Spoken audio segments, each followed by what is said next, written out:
નમસ્તે દોસ્તો, આજે આપણે વાત કરવાના છીએ કે ગુજરાતમાં 25 કિલોમીટરની ઝડપે પવન સાથે વરસાદની આગાહી છે એ કરવામાં આવી છે અને અનેક વિસ્તારોમાં આજે વરસાદ પણ વરસી શકે છે. તો દોસ્તો, આ વિડીયો જોઈ લઈએ એ પહેલા જો તમે અમારી ચેનલ ઉપર નવા હોય તો જરૂરથી સબસ્ક્રાઇબ કરી લેજો. દોસ્તો, સૌથી પહેલા વાત કરીએ તો છેલ્લા 2 દિવસથી રાજ્યના વાતાવરણમાં પલટો આવ્યો છે અને તાપની સાથે સાથે સુસવાટાભેર પવન પણ ફૂંકાઈ રહ્યા છે. હવે રાજ્યના લોકોને ગરમીથી થોડી રાહત પણ મળી છે. તો દોસ્તો, વાત કરીએ તો છેલ્લા 2 દિવસથી વાદળછાયું વાતાવરણ પણ હાલમાં જોવા મળી રહ્યું છે અને લોકો છે હવે ચોમાસાની આગમનની રાહ જોઈ રહ્યા છે. હવે હવામાન વિભાગે આગામી દિવસો માટે આગાહી કરતા જણાવ્યું છે કે રાજ્યમાં 5 દિવસ સુધી વાતાવરણ સૂકું રહેશે, પરંતુ રાજ્યમાં ચોમાસું છે 15 જૂનથી શરૂ થવાની સંભાવના હાલમાં વર્તાઈ રહી છે.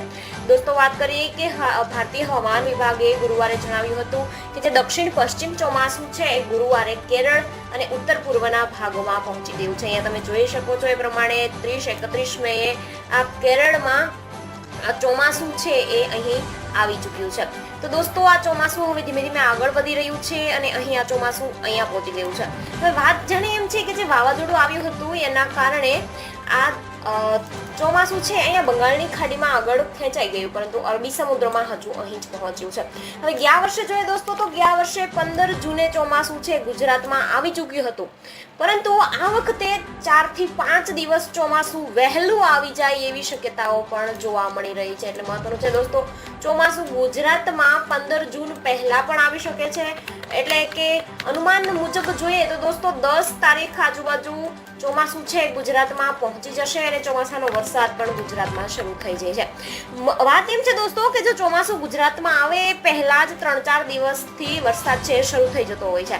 એટલે મહત્વની વાત એ છે ધીમે ધીમે ચોમાસું આગળ વધી રહ્યું છે અને 15 તારીખે આપણને હવામાન વિભાગે આપી છે, પરંતુ એનાથી 3-4 દિવસ વહેલું છે ચોમાસું છે એ ગુજરાત પહોંચી જશે.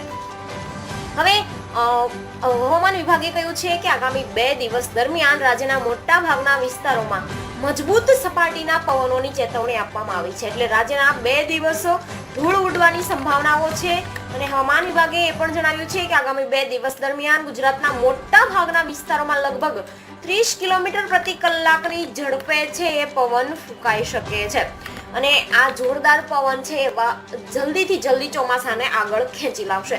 આગામી 2 દિવસ માટે કચ્છ, પાટણ, બનાસકાંઠા અને સુરેન્દ્રનગર અને સૌરાષ્ટ્રના વિસ્તારોમાં કેટલાક ભાગોમાં ધૂળના તોફાનની ચેતવણી પણ જારી કરી દેવામાં આવી છે. તો દોસ્તો, આ હતા આજના અપડેટ, અગત્યના સમાચાર, હવામાન વિભાગની આગાહી. તો વિડીયો ગમ્યો હોય તો લાઈક કરો, કમેન્ટ કરો, શેર કરો અને અમારી ચેનલ ઉપર જો નવા હોય તો સબસ્ક્રાઇબ કરો.